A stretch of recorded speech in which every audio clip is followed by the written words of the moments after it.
a fost startul cardiganului meu și acesta a fost primul rând în care am încărcat ochiurile. Eu vreau să fac rândurile scurte, dar aceste rânduri scurte vreau să le încep din partea dreaptă.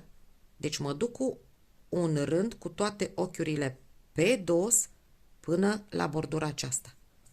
Întorc, ochi de margine luat nelucrat, ochi pe dos, ochi pe față, ochi pe dos nelucrat, da? Ochi pe față, ochi pe dos nelucrat, ochi pe față și bordura de acum o termin cu ochi pe dos nelucrat. Mut marcatorul care îmi delimitează bordura și deoarece eu am ales să fac primul ochi al feței ochi pe dos, acum îl lucrez pe față. Mut marcatoarele, două pe dos, pe rândul acesta nu fac nimic. Merg cu toate ochiurile pe dos și mă opresc la bordură să vă arăt cum facem și aici. Ajung la linia de raglan, mut marcatorul, două pe dos. Am zis eu că îmi pun și aici un marcator pentru linia raglanului. Mă uitam 2, 4, 6, 8 pentru bordură. Primul ochi al feței pe care eu lucrez acum pe față, pun înapoi marcatorul roșu și îmi rămân pentru bordură 8 ochiuri. Sunt la rândul pe dos, ochiul pe dos îl iau nelucrat, față, nelucrat, față, nelucrat, față, nelucrat, ultimul ochi pe dos. Acum doresc să-mi pun marcatoarele de rânduri scurte. Am aici 5 ochiuri ale mânecii, am aici 5 ochiuri ale mânecii, între liniile de raglan.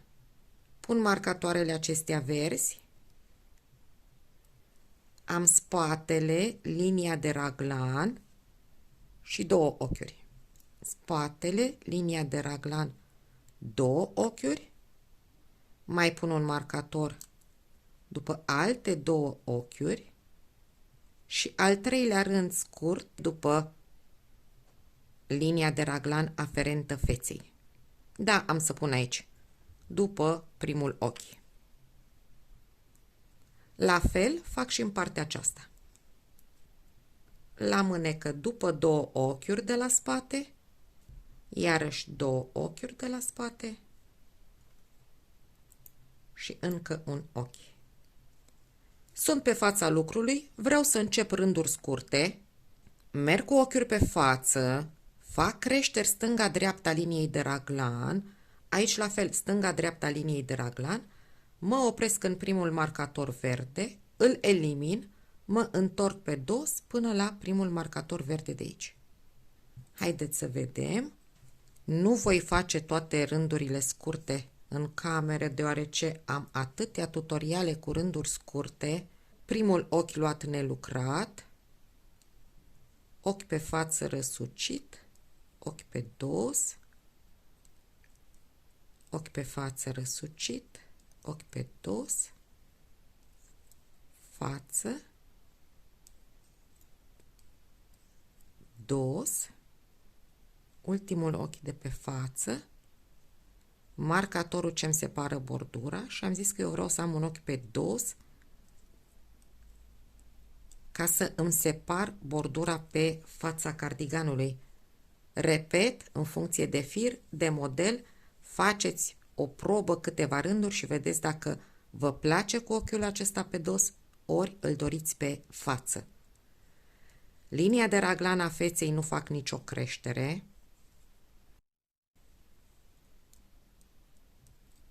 Marcator de rând scurt, ochi pe față, marcator de rând scurt, ochi pe față, iarăși marcator de rând scurt.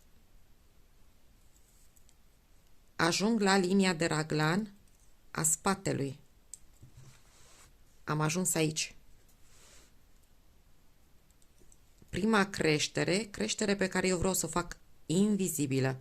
Dacă aveți un alt model, aplicați modelul pe care îl aveți. Fac o creștere, 2 ochiuri pentru linia de raglan, iarăși mut marcatorul, iarăși o creștere,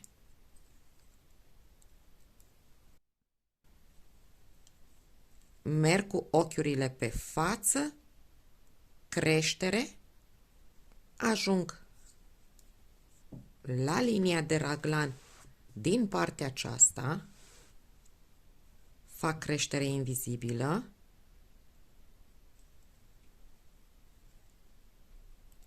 mut marcatorul, 2 pe față,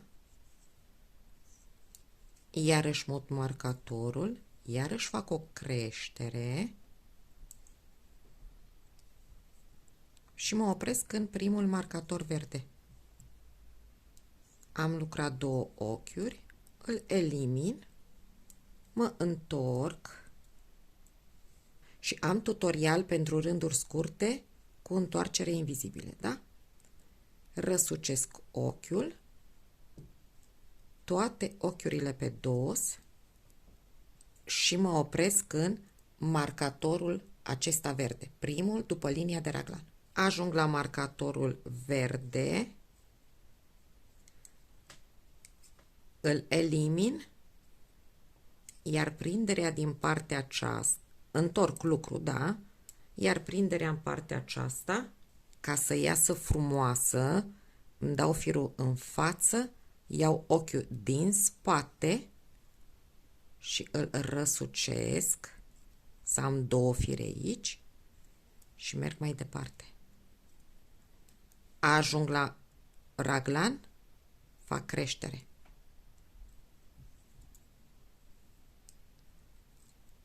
Două ochiuri pe linia de raglan, iarăși mut marcator, iarăși creștere. Acesta este cel de al doilea rând scurt.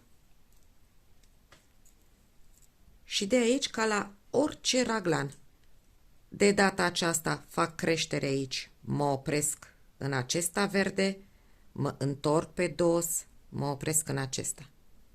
Iarăși pe față, iar creșteri și aici, până în ultimul marcator verde.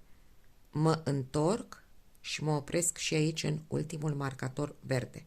Dar ochiul pe față răsucit, firele acestea două trebuie lucrate pe față. Aici este ochiul pe care l-am răsucit eu să mă întorc.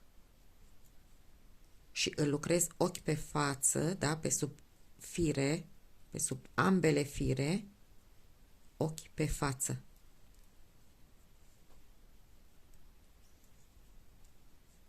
Două ochiuri pe față, elimin și marcatorul acesta, mă întorc, mă opresc aici, dar și aici lucrez două fire, ochi pe dos. Sunt la ultimul rând scurt al feței și aici am zis eu că aș putea să mă prind înainte de linia de raglan. Nu pot, deoarece la următorul rând trebuie să încep să fac creșteri și pe linia din față. Deci la ultimul rând scurt mă prind după primul ochi rezultat din bordura mea. Este ochiul pentru față pe care eu îl montez de obicei ca să mă ajute la rândul scurt. Pot să și elimin marcatorul verde, nu fac creștere pe linia de raglan a feței, lucrez cele două ochiuri și mai lucrez ochiul, eu îl lucrez pe dos. Voi, dacă doriți, puteți să lucrați pe față. Și acum mă întorc pentru ultimul rând scurt, iar în partea aceasta, la fel, după primul ochi al feței mă întorc. Mă apropii de marcatorul verde de pe dosul rândului, ultimul marcator pentru rând scurt, am aici ochiul pe față, elimin marcatorul și mă întorc. Este ultima mea întoarcere, dar de aici trebuie să încep să cresc pe toate liniile de raglan. Prima creștere va fi puțin dificilă, răsucesc ochiul, iau un fir de jos ca să fac totuși o creștere invizibilă. Ochi pe față, mut marcatorul, 2, mut marcatorul, creștere și pe linia aceasta de raglan. Iar de aici merg creștere pe linie de raglan spate, creștere la spate, fac creșterea și pe linia de raglan a feței și lucrez rândul până în capăt. Numai acum lucrez tot rândul, iar de aici creșteri la fiecare linie a raglanului pe fața lucrului. Ajung în capăt și continui cu bentița. Ochiul pe față răsucit, sunt pe fața lucrului, lucrez pe dos, ochi pe față răsucit, ochiul pe dos lucrat,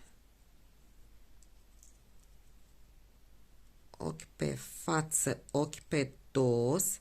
Acum mă întorc cu toate ochiurile pe dos. Următorul rând pe față vreau să văd dacă fac sau nu fac creștere. De aici merg cu rânduri dus întors. Pe fața lucrului fac creșteri pe liniile de raglan, pe dosul lucrului nu fac nicio creștere. Dar eu mai trebuie să cresc ochiurile acestea de anchior. Și acum voi puteți lua o bluză pe voi și puneți un ac de siguranță unde ați vrea să se termine anchiorul cardiganului. La nivelul bustului, mai jos, estimați și vedeți cât de dese trebuie să faceți creșterile pentru anchior. Noi vom crește pe partea de față și pentru raglan și pentru anchior. Mai desenez odată o linie de raglan, linia de raglan a feței. La rând pe față, eu vin la fiecare rând și fac creșteri pentru raglan, da? Stânga-dreapta liniei de raglan. Dar în același timp eu trebuie să fac aceste creșteri să-mi cresc și decolteul. Dar eu am ochiuri puține, unul deja îl am, l-am câștigat de la bentiță și trebuie să văd câte ochiuri am. V-am spus inițial că din 9 ochiuri luate în calcul pentru bentiță, eu rămân cu 8, pentru că fur aici un ochi și aici un ochi. Deci rămân cu 8. Din 24 înseamnă că îmi rămân 16 ochiuri. 8 pe o parte, 8 pe o parte, pentru față. Unul l-am crescut. Deci eu mai am de făcut acum 7 creșteri. Plus 7 aici, plus 7 aici. Am estimat eu și din calculul meu reiese că eu voi face un rând de creștere, pe 2 rânduri 0 creșteri. Iarăși un rând de creștere, pun așa un plus, iarăși 2 rânduri de creștere. Iarăși 2 rânduri fără creștere. Încă un ochi și tot așa până când am eu 8 cu primul. Deci eu voi porni numărătorul de rânduri și pe multiplu de 3 fac tot timpul câte o creștere și pe anchiorul cardiganului meu. Creștere 0, 0 de 2 ori, creștere 0, 0, creștere. Deocamdată mă întorc cu rândul pe dos. Nu uitați, modelul de pe bentiță îl respectați pe tot cardiganul. Rând pe dos, ochiurile pe dos le luați nelucrate cu firul către voi. Ochi pe dos, ochi pe față. Ultimul ochi pe dos al bentiței, mut marcatorul, ochiul meu pe față, ochiul crescut de pe linia raglanului și mai departe toate ochiurile pe dos. Eu încep un rând pe față, este primul rând pe față pe care lucrez dintr-un capăt în celălalt. Vreau să pornesc numărătorul de rânduri ca să știu eu exact pe ce rânduri trebuie să fac creșteri aferente anchiorului. Voi considera ca rând 0 rândul unde am pus ochiul de la bentiță către față. zic eu 0 pentru că îmi va fi mult mai ușor să pornesc numărătorul rândul 1 și 2 nu fac creștere, pe 3 fac creștere. Da? Deci voi avea rândul 1, 2, pe 3 fac creștere. 4, 5, nu, pe 6 fac creștere. Ca să am multiplu de 3. Când am un multiplu de-a lui 3 pe numărătorul de rânduri, știu că trebuie să fac creștere și pentru anchior. Deocamdată, 2 rânduri pe față, nu fac nicio creștere pentru anchior, fac numai pe liniile de raglan. La rândul 3 voi face creștere și pentru anchior. Dar și aici vreau să vă arăt ceva. Am făcut 2 rânduri fără nicio creștere, urmează rândul 3 pe față, asta înseamnă că trebuie să fac o creștere pentru anchiorul meu, pentru decolteul cardiganului. Lucrez bentița, ochi pe față, dos, am 3, 4, 5, 6, 7, 8, mut marcatorul de separare a bentiței de cardigan și aici, doar la acest rând, trebuie să jonglez puțin. Fac un ochi pe dos. Dacă fac aici creștere, s-ar putea la final să fie vizibilă și să deranjeze. Și atunci lucrez un ochi pe față și abia acum fac o creștere. Deci întotdeauna, după un ochi pe față, faceți o creștere. Acum mă duc mai departe, iar la rândurile 4 și 5 nu mai fac nicio creștere. Voi mai face pe rândul 6 creștere. La fel și în partea aceasta. Înainte de ochiul pe față îmi fac o creștere. Deci eu până acum am 2 ochiuri crescute pe față. În cazul cardiganului meu, eu am făcut aici o creștere de la bentiță. Mai trebuie să fac 7 creșteri, da? Pentru că atât am eu nevoie pe o parte, de 8 ochiuri luate în calcul. Asta înseamnă că eu voi face aceste 7 creșteri pe rândurile 3, 6, 9, am deja 3, 12, 15, 18 și 21. Rândul 21 va fi ultima creștere. În felul acesta eu am 1, 2, 3, 4, 5, 6, 7 ochiuri crescute. Sau, dacă vă este mai ușor, avem deja 2 ochiuri pe față din cele 8. Puteți pune aici un marcator pe care nu-l mutați niciodată și când aveți între aceste 2 marcatoare 8 ochiuri, înseamnă că ați terminat creșterile. Dar vă ajută și numărătorul de rânduri, eventual să le scrieți, pentru că nu mai stați să numărați tot timpul rândurile să vedeți dacă aveți rând de creștere sau nu este rând de creștere. Am pus pe o lesă mai mare ca să vedeți ce contur a prins raglanul meu, dar de aici pe mai departe, practic, ce ați văzut la orice raglan pe care l-am făcut până acum, se aplică și în cazul cardiganului. Am terminat cardiganul și vreau să vă povestesc ce am mai făcut eu pe el. Prima dată despre nasturi. Am spus că eu nu vreau să-i pun nasturi, este un mohair, este foarte moale, iar acest croi chiar nu necesită nasturi. Dar dacă doriți să puneți nasturi, am să întorc puțin cardiganul, imediat ce ați terminat creșterea, deci faceți ultima creștere, mai lucrați un rând și apoi faceți prima butonieră. Alegeți un nasture potrivit ca dimensiune cu bentița voastră și faceți prima butonieră. Da? Pentru damă, butoniera vine pe partea dreaptă.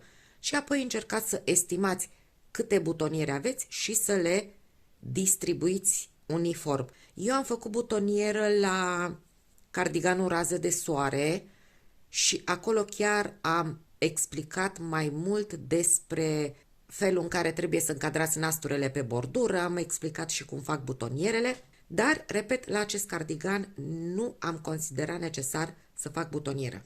Am lucrat linia raglanului, bineînțeles că am făcut probe, pentru că nu mă împiedică nimeni să probez, iar Ca lejeritate la sub braț, eu am lăsat 12 cm, 12-13, am zis că eu am bustul de 97-98 și am făcut calculul pe 110 cm. Este cardigan, l-am vrut lejer și atunci am lăsat și lejeritate mai mare pe zona de bust. Am ajuns și la ochiurile la care mi-am dorit, am făcut și probă și am văzut că linia de raglan se potrivește. La sub braț am încărcat 6 ochiuri, da, sunt aproape 6 cm și automat când fac calculul pentru trunchi, țin minte că pun 6 cm într-o parte, 6 într-o parte. Deși eu am lăsat mâneca la o parte, am mai avut creșteri de făcut aici. N-am uitat de ele, am făcut creșterile atât cât am avut calculat. La vreo 6-7 cm de la sub braț am făcut o scădere până în talie, da? Stânga-dreapta liniei de mijloc. După ce am trecut de talie, am făcut o creștere, la fel, stânga-dreapta liniei de mijloc. Deci, practic, 4 ochiuri am scăzut la bust, 4 ochiuri le-am încărcat jos. Iar la final, cardiganul l-am încheiat, eu i-am făcut 2 rânduri de elastic. M-am dus pe fața lucrului, un ochi pe față, unul pe dos, am păstrat continuitate după bordura mea. La întoarcere pe dos am luat andrele cu un număr mai mic și apoi am început să închid ochiurile, exact așa cum v-am spus, 2 împreună pe față, 2 împreună pe dos, dar deoarece am vrut să nu stea perfect drept cardiganul, să meargă ușor în interior, după ce am închis 3 ochiuri normal, deci 2, 2, 2, pe urmă am scăzut 3 împreună, iarăși 2, 2, 2, iarăși 3, astfel încât el să meargă ușor către interior, să nu stea nici drept, dar mai ales să nu se răsucească către exterior. Nu mi s-a părut mie potrivit să-i pun bordură mai mare. Dacă vă place, pe alt material, știu eu, poate arată mult mai bine o bordură mai lată. Pe mohairul meu și inspirație de la Anda, am zis că așa arată cel mai bine. Asta a fost la trunchi. Am lucrat pe lungime cât am considerat eu că mi-ajunge materialul, deoarece am terminat firul colorat, chiar dacă la celelalte aș fi avut fire. La firul colorat nu mi mai rămânea material și, de fapt, eu prima dată am făcut mânecile și apoi tot ce mi-a rămas am pus pe lungimea trunchiului. Mâneca am lucrat-o cu rânduri dus întors, am încărcat de la sub braț 3 ochiuri, am lucrat ochiurile lăsate în așteptare și în partea aceasta, când am terminat, am încărcat iarăși 3 ochiuri. Rânduri dus întors, am făcut câteva scăderi deoarece, stați să aranjez și mâneca, am făcut câteva scăderi deoarece nu aș fi vrut să vină perfect dreaptă până jos, dar le-am făcut mult mai rar. Am început din rândul 6 și am mers pe multiplu de 4. Pe 6, pe 10, pe 14 și parcă pe 18 a fost ultima scădere. Iar apoi, din rândul 20, deoarece mi-a fost teamă că nu mi-ajunge materialul, de undeva de aici, eu am trecut pe andrele cu un număr mai mare. În loc să mai fac aici o creștere 2, am schimbat andrelele pe un număr mai mare, respectiv pe andrele numărul 8, pentru că eu am lucrat cardiganul cu numărul 7. O ieșit ușor bufantă, iar aici la fel. Am făcut elastic, un ochi pe față, un ochi pe dos. La întoarcere am trecut iarăși pe andrele numărul 7, un ochi pe față, un ochi pe dosul lucrului și am încheiat ochiurile tot cu andrea mai mică, 2 împreună pe față, 2 împreună pe dos. Asta este toată terminația pe care o am la mânecă, deoarece nici aici nu am vrut să fie vizibilă. Și aceasta este pufoșenia mea. Camera nu cred că prinde tot puful pe care îl are. Este o pufoșenie colorată, cum mi-a scris cineva pe Facebook, seamănă cu o cutie de chip-chip. Bombonelele acelea. Și am mai vrut să vă arăt, am spus că eu vreau să-mi delimitez bordura de cardigan prin acest ochi de margine. Îmi place mie mai mult cum dă așa, oricum, datorită elasticului de aici, nu este foarte vizibil acel ochi de margine, dar voi faceți probe, posibil ca pe un material netted să arate cu totul altfel și poate nu vă place. Singurul loc în care mi este ușor vizibil ochiul pe dos este imediat după încărcarea ochiurilor de pe bentiță, când pe acesta l-am transformat în ochi pe dos. Dar, la fel, la mine nu este foarte vizibil. Faceți probe și vedeți pe materialul vostru cum arată. Dacă nu arată bine, îl transformați din start în ochi pe față și atunci se echilibrează totul pe zona aceasta. Asta a fost tot în ceea ce privește acest nou croi. Am consumat 330 de grame de fir, atât cântărește cardiganul meu, deci cam 66 de grame pe fiecare culoare. Eu am făcut acest cardigan din combinație de 5 fire cu mohair, dar voi puteți să-l lucrați cu absolut orice fir. Poate fi făcut din bumbăcel subțire pentru vară, știu eu, cu model ajurat pe mână. Poate fi făcut din orice fir cu lână, deci absolut din orice material puteți face un cardigan folosindu-vă de acest croi. Vă doresc și vă o spor la treabă, multă inspirație și curaj și până ne revedem, vă spun ca de fiecare dată, să fiți iubite, dar să și iubiți. Vă pup! Pa, pa!